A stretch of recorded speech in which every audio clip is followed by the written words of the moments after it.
মায়ের মন্দিরে চলে এসেছি। এই যে মা, এই মাটা সারা বছরই থাকে এই মন্দিরে।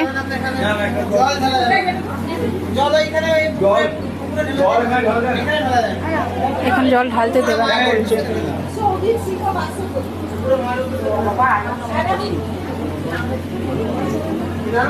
এই যে মায়ের মূর্তিটা, এই মূর্তিটা সারা বছরই থাকে এখানে।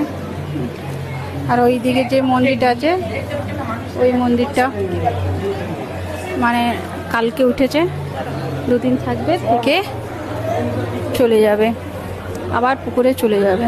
ঠিক আছে, এই যে পুকুরটা এখানে মানে এই দুদিন সবসময়তেই ভিড়। এই যে মন্দিরটাতে চলে এসেছি। এই যে পুকুরটা, এই পুকুরটাতে মা থাকে, সারা বছর থাকে, তারপরে বছরে একবার এই মন্দিরে উঠে আসে। এইটা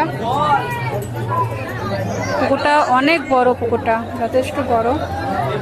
তো আসতে পেরেছি, তোমরা পারলে পরে চলে এসো। আর যদি না আসতে পারো তো সামনে বছর আসতে হবে, কিছু করা নাই। এবছর মা আমাকে টেনেছে বলে চলে এসেছি। হ্যাঁ, চান হয়ে গেছে আমার, এবার বাড়ি যাওয়ার পালা। মায়ের দর্শন হয়েছে, মায়ের প্রসাদ নেওয়া হয়েছে, তো এবার বাড়ি